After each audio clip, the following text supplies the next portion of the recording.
Hey there everyone, this is the Vintage Sewing Machine Garage. You are looking at the back side of a white brand rotary Model 77. Some of you have seen this machine in some of my videos, the most recent of which I believe was my first episode of a motor series. And this series is on motor maintenance. Now, in the first episode or video, I went over with you the motor brushes. This, of course, is the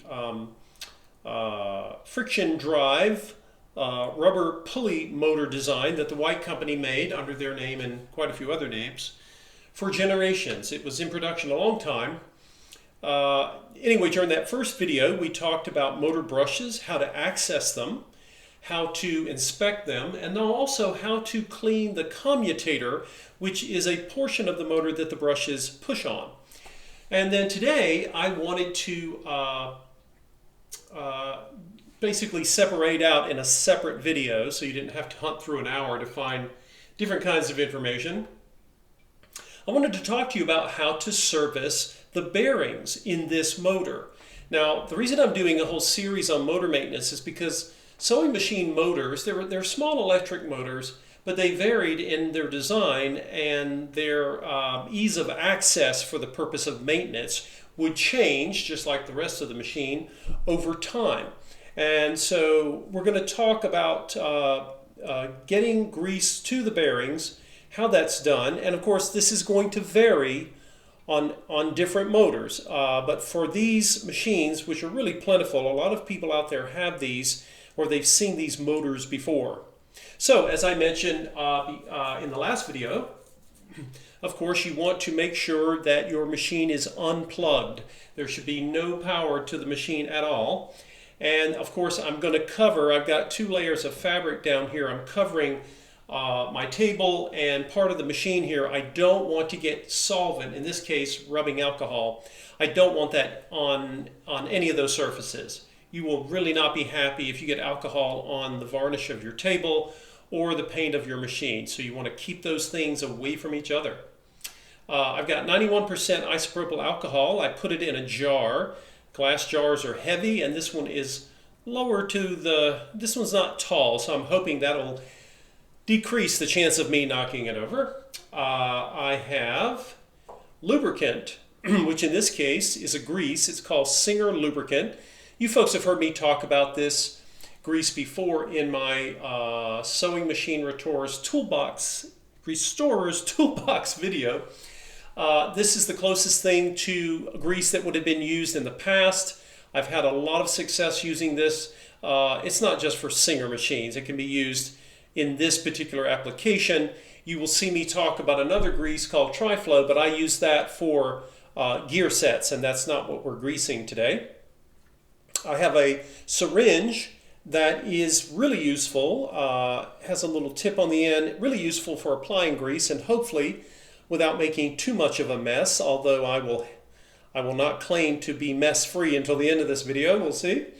What else have I got here? Of course, cotton swabs. We're going to use cotton swabs here, and we are going to have replacement sewing machine motor wick. You can buy this, I promise.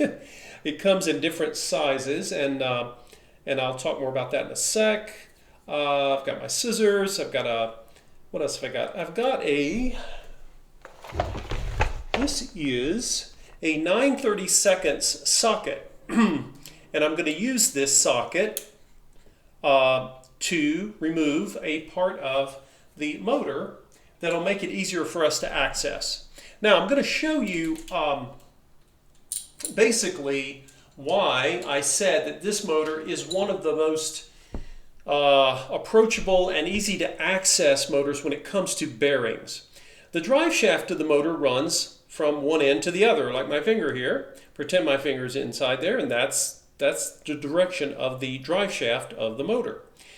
Now on either end is a bearing, a ball bearing of some sort, and of course that bearing requires grease in order to keep going and to not wear out prematurely. Now, a lot of motors that were built later than this one, they started sealing up the bearings, or either they called them lifetime, or you'd have to take the motor apart to service them. But on this motor, they are wonderfully accessible, and I mean literally accessible.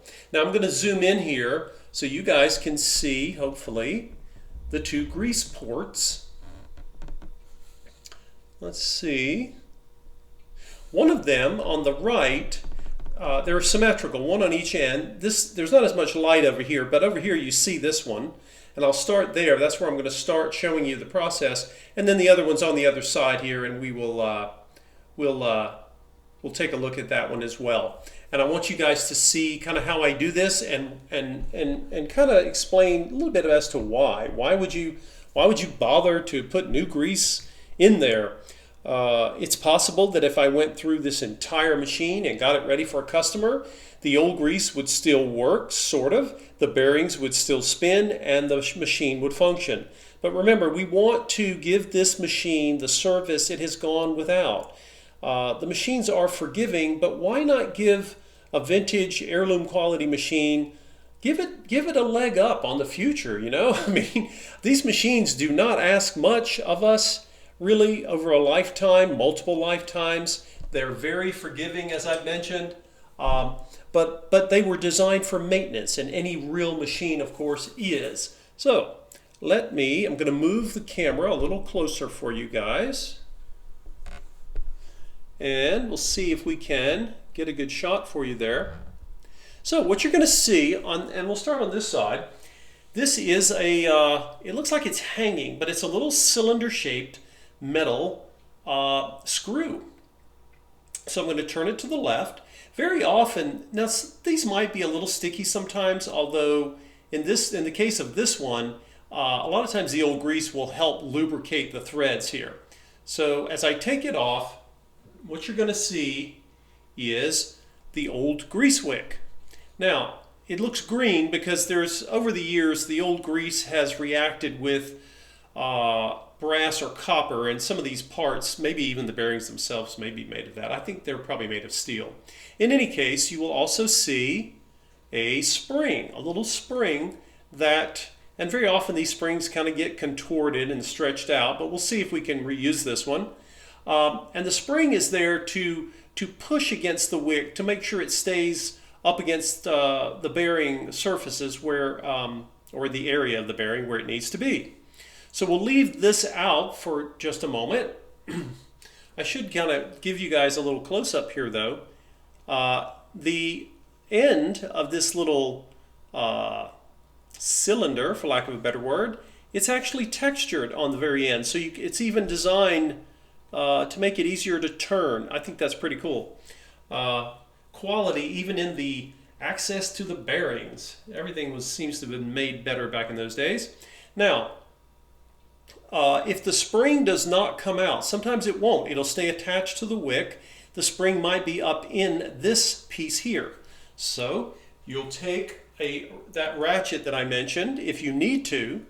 And again, this is 9/32. And I'm just going to turn it just enough. I don't need to turn it all the way. And the rest of the way I'll just take off with my thumb and my finger. Now, and you can see the wick, which is in here. Like I say, sometimes the wick will come out with the little cap that I pulled off, and sometimes it doesn't. Okay? Now, let's take a look here. What are you looking at? It is a grease wick. And the term wick makes sense, right? Just like a candle wick, only this was not there to wick or transport wax. It's for grease. And it's obviously thicker and heavier than a candle wick. But this has been in there a long time. Now, this one stayed together. Sometimes they're so old they literally will kind of pull apart. But we're going to replace it with a new section of wick. Now, let's see. What we're going to do is I'm going to take, and I'll show you, as I mentioned in earlier videos, we go through a lot of cotton swabs. So after dipping my cotton swab in alcohol, I'm pushing it up into the opening here of this I guess for lack of a better word, it's sort of a nut and screw combined. And it looks to be made either of brass or copper or some alloy thereof, maybe bronze even. It's very possible it could be made of bronze, no kidding. And you'll see that what I'm doing is I'm basically pulling out any of the old grease that would be blocking it, right? You know, this is not like we're going to polish it. It's not really going to be showing, although you could if you wanted to polish it. You can also take something like this and you can put it down into your cup of, let's zoom back out just a bit. We're a little too close there.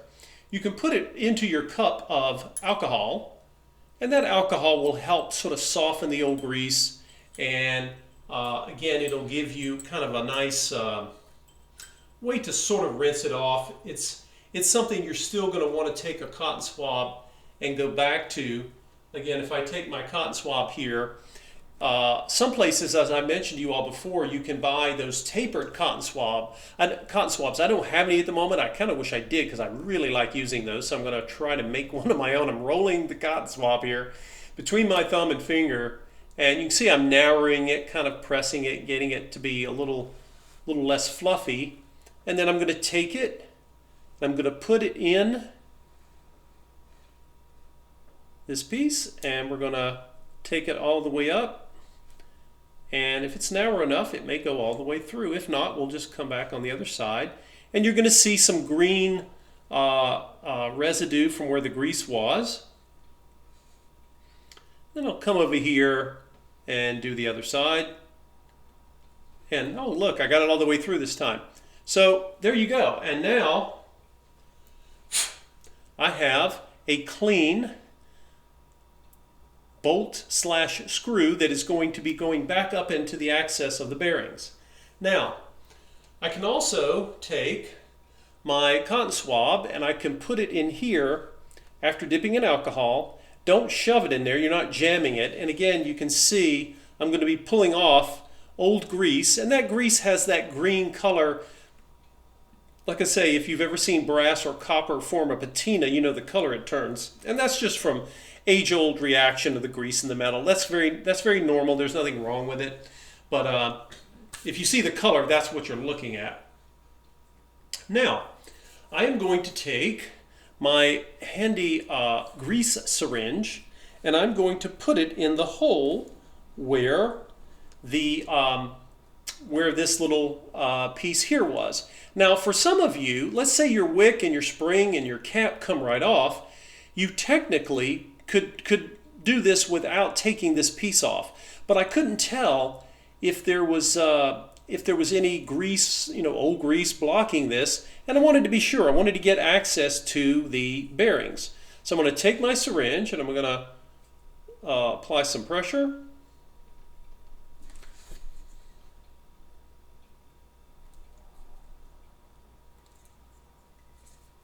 Well, that's the theory anyway. Hold on a minute here. Oh, there you go. Oops. My grease was a little sleepy there. All right, from the top, we'll try this again. Okay, I found the little access port, and I'm going to angle down a little bit so you can see more of what I'm doing here. And I'm going to feed new grease up into this area. We'll see. Now, the area is not large. Okay, so when I do this, you can see, the bearings are right past that tip there. So I'm just getting that fresh grease there. And now I'm going to take my little bolt here that's going to hold. It's going to be basically holding the wick for me. And I'm going to take that. I can even put little grease on the end of the threads there. That never hurts. And the area, one side of that nut is slightly longer. That's going to go up toward the bearings. And I'm just going to tighten it here with my thumb and finger. It doesn't have far to go. And now it's snug. I don't need to go back with the ratchet at all, really. That's just fine right there. Okay, now we have new wicking. Now, something to tell you guys about the wick. The more commonly, I say common, the more easily found wick is one that I'm holding in my my left hand here, and that is about it's roughly about 1/4 inch thick. And this you can get online. This wick is typically used for the Singer potted motors. A number of Singer sewing machines, mostly sold in the United States, had direct drive motors, and they used this wicking. And I'm referring to those potted motor designs, not the later Slant-O-Matic Singers. They had a different direct gear drive motor. But for those, you can get this. Now, I bought this wicking, and it took me forever to find. I'm going to have to see if the source still sells it. This wicking is about, it's a little less than 1/8 of an inch in diameter. Not sure if this is a little blurry. Let me see if we're getting a good focus here, guys. Yeah. Now, if you cannot find this size wicking, you can always take the 1/4 inch wicking that is used on the Singers, and you can take your scissors and you can basically cut down. This is the old wick that came out on the right, and you see the new Singer. If you're in a pinch, you can take this wick here, take scissors, and once you get your length right, you can actually trim it down with scissors and get something that is approximate to this size, and that's perfectly okay. It'll function fine. So don't worry if you find that, oh my gosh, I can't find this narrow wick. Now what am I going to do? Got the thing apart. That's okay. You want to get the wick ahead of time, obviously, before you start this project. Now, knowing how long it needs to be is easy. You take the original wick here. It's not very long. It looks to be about 1 inch or so, but I'm just going to use the old one as my template here. See if that shows up. And I'll just take scissors and very easily cut that. Unlike a motor brush, a grease wick doesn't really wear out per se. It actually, the reason you replace them is that they get hardened over time, and they don't work as well, and the old grease kind of gums up. They just don't function as well. So I'm now going to take my new grease, and I'm going to end up putting more grease into this little area. But before I do, I want to take and put a little bit of that grease on the end of the wick. It's kind of like getting it started in terms of what it's going to be doing for the next generation or two. You can see I put it here. This will also it'll actually help when you go to put the wick in. It'll give it something to hold on to so it doesn't plop out on you as you're trying to get it reorganized. Now, before I put this in, remember that spring? There's a little tiny spring, and very often you'll see here on one end, it's stretched out and bent. That's the end where it was attached to the old wick. And when you pull on the wick, or sometimes this just happens, the other end of the spring is still in pretty good shape. If you can see this, I've just turned the spring around. There's the better end. The other end down here is kind of scraggly, to use a colloquialism. So what I'm going to do is I'm going to take the more sound end of the spring. You can also replace the spring if you can find one of this size. But I'm going to take the sound end of the spring, and look what I'm doing here. I'm going to put the wick that's going to be on the bottom, and I'm just kind of feeding it here through the spring, and that's perfectly fine. Okay, so it's holding on to the wick, and I've sort of pre-greased it or primed it, and I'm going to take the wick and I'm going to work it up into this bolt that we've just after we've cleaned it or we've replaced it. Now notice, guys, this thinner wicking is not as rigid as the thicker Singer stuff, and that's okay. But look here, I've actually gotten it, I've pushed it all the way up as far as it'll go. And you'll know because it'll just stop, right? Remember, we're not going that far. So here we are. Now, what do I want to do at this point? I want to go ahead and add more grease. Now I can do it here, and it's probably going to drip off of this, but a better way to do this is this little cap. The spring is going to push against the bottom of this, and that's going to keep our wick in place, and it's going to keep the wick up towards the bearings where it needs to be. So why don't I do that? I'm going to prime this with new grease. Now I'm not going to fill it all the way up, because if I do, you know what's going to happen. We're going to have grease pouring out all over my hand, and you'll all get a good laugh. So I'm going to try to put maybe, I don't know, maybe half full. We'll see. We'll see how my little theory about how much grease you should put in here works out. Now I'm going to go, make sure you capture your spring. It might be wiggling to the side, but that's all right. Oh, while we're at it, you can see I've already gotten some of that grease there. Just put a tad, literally a small amount right on the thread there. Actually, I misspoke. I've just gotten it on the thread of my cap, and that's fine. So come back. Let's push up back on there. Now, make sure your spring goes into that little capsule, that little cylinder, and we're going to tighten her back up. And that's it, guys. I could have probably put a little bit more grease in there, but keep in mind that, well, let's test it. You all want to see that grease come out of my hand. I know you do. So, we've got to have some fun here. We're doing bearing greasing on a vintage sewing machine motor. You've got to make it fun somehow. Here, I'm going to put some more in. What I want to do is just surround that wick with grease. And let's see. All right, I've gotten it mostly full here now. Let's see if I got this close enough where you guys can see. I've gotten it pretty much full, so let's see what it does. And I managed to pull the whole wick back out. That's for your entertainment. Let's see, where's my... Grab my pliers over here. I could have touched this with my fingers, but I prefer not. Okay, so there goes a nicely soaked grease wick doing what it was designed to do, right? Now I can gently move this up so it gets all the way up into the, toward the bearings. There we go. Now I'll take the little capsule I filled with grease, don't need to fill it again. Now, watch, as I tighten it up, you're going to see a little bead of grease at the very top, okay? Now you know that you've got enough grease in there, and that's all right. All I have to do is I can take a clean cotton swab here, and I'll just take off the excess.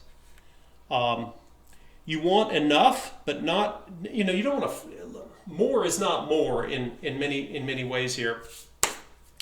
So we have just replaced an old grease wick, cleaned out the surface where it meets the bearing, as well as the passageway for the wick, and we now have a maintained or maintenance serviced motor bearing for a 1940s rotary motor.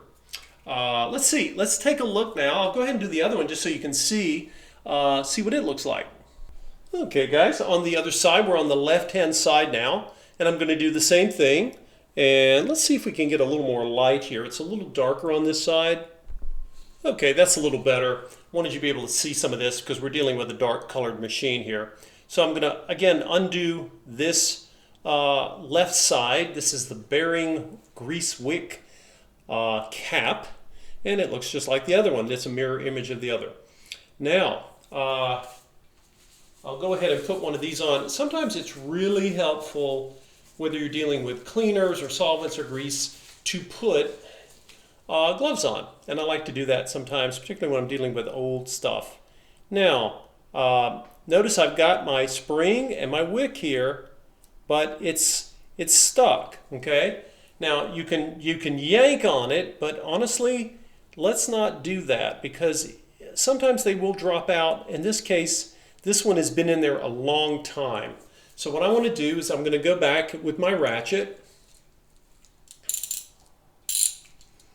and I'm going to go up to that bolt, or nut rather, and I'm going to loosen it.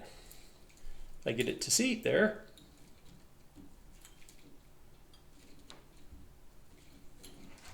And it's not really giving me that much resistance. Like anything that's been sitting a long time, as I have mentioned to you all, you want to be gentle and go easy on it. And the rest of it, let's see if the rest of it will let me turn it by hand. Not quite. Maybe I can do it holding the ratchet. Let's see if that works. Well, it still wants some heavy torque. So I will do it. Let's see here.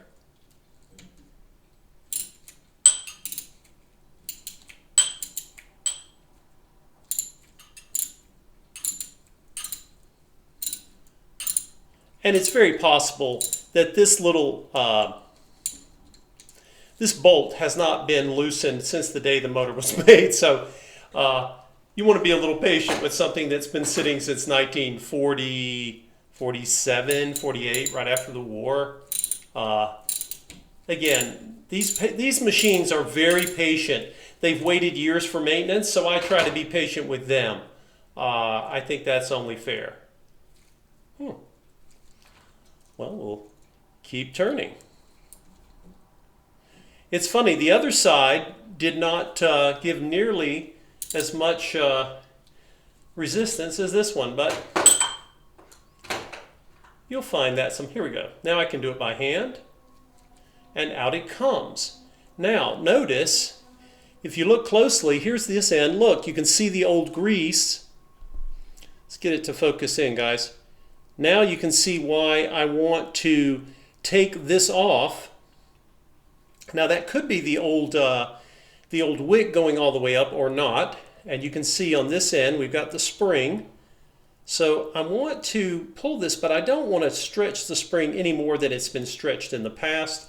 And so I'm going to get myself what I call a poking tool. It's really a pair of I don't know if they're tweezers or what they are, but I'm going to take something on this end and I'm going to push, see if I can push out to get my my wick to come out. You know, it's been sitting there a long time, and I want to do it without causing any damage.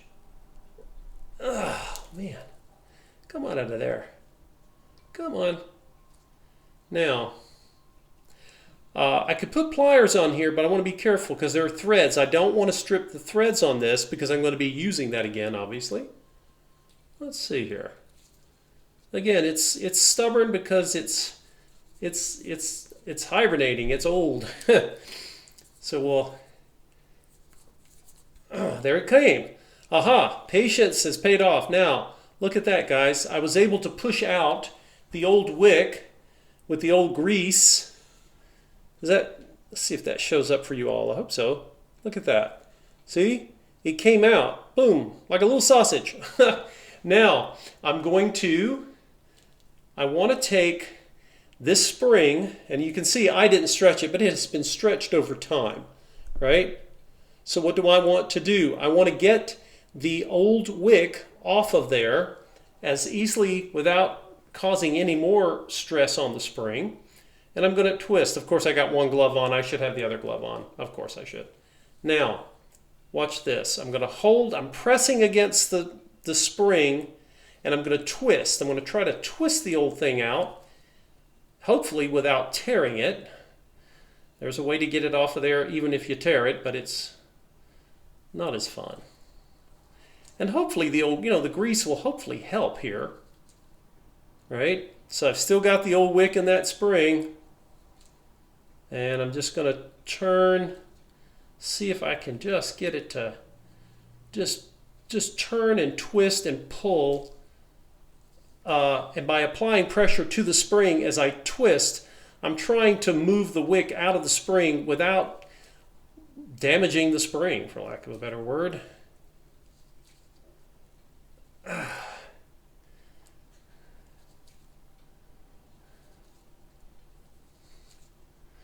And I think I feel it coming out. It's just taking its own sweet time.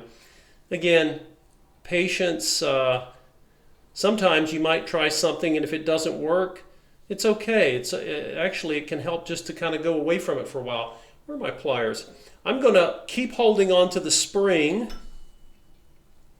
and I'm going to take my pliers, And I don't want to break this old wick if I can, but I'm going to kind of hold it, just kind of get a good hold of it with the needle nose. Now I'm going to hold my spring and turn and pull, or try to. A grease-soaked wick is a slippery thing. It's like a fish. Ah, come here. Let's try it this way. Okay. So I'm going to press on my spring, twist and pull.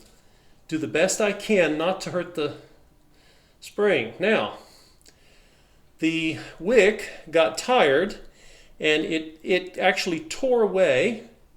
That's all right though. We'll let that part of the old wick go. Now I have a spring with a part of an old wick in it.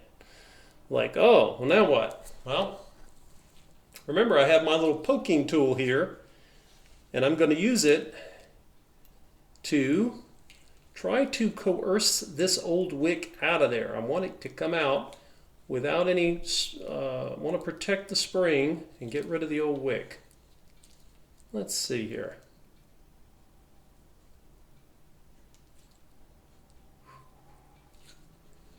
Oh.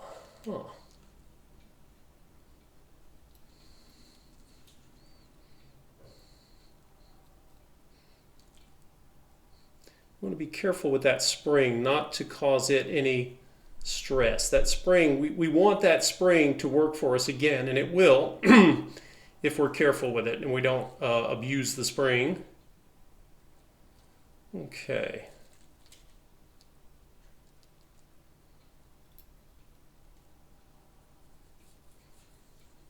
So I'm holding the spring and pushing with my little poker tool here, for lack of a better term. If you all know what this thing's called, tell me so I don't keep calling it the poker tool. All right, now I'm going to try something else. I'm going to drop it in my alcohol and see if I can soften some of the old grease on there and see if that will give me a little more traction to get this old wick out of here. Sometimes you have to get a little creative, but again, I think the key point here is going slow and not losing patience, because if you do, you will likely not be happy with the result. Okay, once again, you see I've got the tool in the spring here. I've got this remnant of an old grease wick, and I want it to come out. So I'm going to press against the wick inside the spring, and then I'm going to hold the spring between my finger and thumb and twist it. So I'm trying to twist this old wick out of this spring.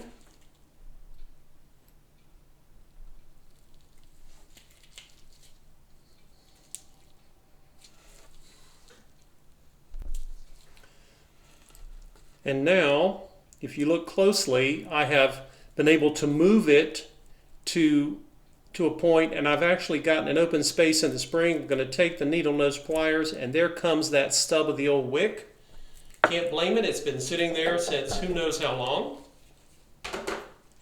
Okay, if you have a lot of grease on your spring, you can always rinse it down in the alcohol. I don't really see much of any here I'm worried about. So now, what I'm looking at, all I need is a part of this spring. It doesn't look very straight, obviously, but in lieu of hunting for one, which I might have, I want to use the original if possible. So once again, I'm going to be trying to seat the old spring onto a new wick piece. But let's get that wick cut, and we'll take our new wick, and again use, fortunately I have one that survives, so I can measure it against that, just in case, if for some reason any of you end up trashing all of your old wicks and you don't know how long it is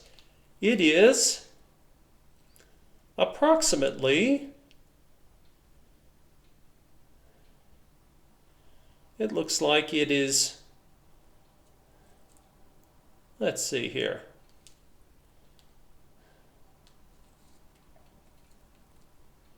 looks like 15/16, something like that. It's about a 1/16 shy of an inch there. and that's about the length that you want. Not about, that is the length that you want. Okay, so we'll use that. We will get our new wick cut off here. That takes virtually no time. And again, don't stress if you can't find this specific size wick, which was a little obscure for me to locate, but that's okay because you can always use the more commonly found wick, the 1/4 inch. You would just trim it down, and that should make it more than practical and usable. Okay, so we've gotten the new wick length cut. Now I'm going to repeat the procedure I did over on the other side. I'm going to take a cotton swab, and I'm going to put it in my alcohol on one side, get it wet, and I want to roll this between my thumb and finger because I want to kind of compress it. I don't want it real fluffy for this procedure. And I'm going to find the hole where that bolt goes, and I'm just going to, again, you're not smashing it in there. You don't want it to come apart. You just want to pull off any grease, not as much, but you see some of the old green grease on the end there. Let's do another, give it another shot with another cotton swab just to see if we can pull anything out. I don't really see very much going on in there. Really not anything at all. And again, you really don't want to be too rough with the cotton swab because you don't want to leave cotton hairs up in here. This is where your bearings are. Now, I'm going to take my grease over here, and I'm going to do the same thing I did before. I'm going to insert grease into that space. If you put this tip all the way in, it may actually prevent you from getting the grease in there. You need to leave a little place so that it has room to insert the grease. And I didn't have to put much, and I'm already filling that spot, which is great. And now for my spring that I'm going to ask to do duty again, even though it's bent, that's okay. I just need to find that good solid end to the spring there, and I'm going to wiggle my my wick into that spring. And again, I don't need it to go all the way through the spring. It's not really going to fit, given that the spring is bent, but I've got enough to kind of hold that wick, give that wick a place to be. And the rest of the spring will work once we get it into the cap when we're done. Okay, so now I'm going to put some grease on the end of the wick that's going up into the bearings. And yeah, I know we put some up in there, but I like to kind of have some, I like to prime the wick with the grease. Doesn't hurt. Okay, and now I'm going to find that spot, and I'm going to, actually I'm not putting that in. What am I saying? I need to put this back in. If you guys were watching, you probably caught me. Aha. So again, you will notice some of this stuff is so intuitive that you'll do it and you'll think, oh, wait a minute, I need that other piece. So I'm going to take this piece, and again, the longer, it's sort of, one end is a little longer than the other. Let me put that in my hand here so you can see it. It'll make more sense to you. You'll notice that the left side is a little longer than the right. Well, that long side is what's going to be facing up into your towards your bearings. And I'll just put a little bit on the thread there. And again, I can turn this back in. I can screw it back in just with my finger and thumb. I don't need the ratchet. I don't need to torque it. You know, it's not a lug nut holding a tire on a car. Now I'm doing this not being able to see, so I'm having to sort of guess where I'm getting my threads going here. So I want to get it, you don't want to cross thread it, so there we go. You'll feel it start to take. And there she goes. And I'm just, like I say, I'm just doing it by hand. And it's snug, it's fine. Now I'm ready for my new wick with the old spring on the back. I've got the wick primed. I'm going to put it into that little bolt nut holder there. And again, the reason I like to prime that wick is notice it acts like a little bit of a glue and it holds that wick in place, and that's really cool. Thank you. Now for the finishing part, I'm going to take, this is what I did on the other side. If you remember, this is the screw cylinder reservoir cap, for lack of a better word. Actually, let's take some alcohol and see if we can pull anything out of there. If there's anything dirty. Oh yeah, there's some old grease. Look what I pulled out. Not a lot, but enough that was worth cleaning. Now I'm going to take my grease syringe and I'm going to put grease in this cap like I did with the other. And again, if you shove the tip all the way down, you're not going to do anything because you'll be blocking yourself and getting grease out of the syringe. So pull back and then you'll see the grease level come up to the top. I've got it up there pretty full. And now you can watch it ooze all over my hand again, just like I did before. Okay, let's zoom in a bit. Whoops. Okay, let's see if that, hopefully that's not too, well, here we go. Let's make sure it's not. Okay, I think that's focused. Now, you want to find the end of your spring, and the spring's a little squiggly because it's not straight, but that's all right. And you want to make sure that spring goes into the cap, and then just follow it all the way up. Make sure that your wick follows. You find the screw end here, and you start turning to the right. And just like before, I will get almost, I got a little bit of a lip, not quite, but that's plenty of grease, guys. And that is how you clean, replace, and re-lubricate the grease wicks on a rotary motor. And you know what? This did not take all that long. I think the trickiest part of this, guys, is going to be if you end up taking the old wick apart and it disintegrates on you. But like I said, I was able to reuse the old springs. They still had plenty of tension. They're holding the wick in place. That wick is going to be feeding grease to the bearings. And one of the signs of a truly heirloom mechanical device like this is the fact that you can still service the bearings. They were designed to be serviced. Now, nothing lasts forever. Who knows how long the bearings will last, but they have a much better shot at continuing on and providing service because the grease was changed. That old grease was removed for the most part, and we've got the new grease in there. And now we're ready for running the motor once again. Now the restoration on the white here is not complete. I haven't finished it, but I have now taken care of the motors. I cleaned the commutator, and I have basically serviced both of the bearings on the end of this motor. I also showed you all how to change out the little rubber pulley on the friction drive here.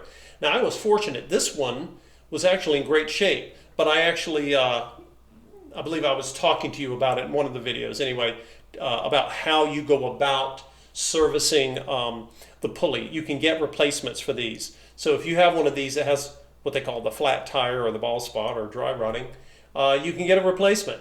So there you go. A 1940s rotary motor has now been serviced. We did not have to take the motor apart.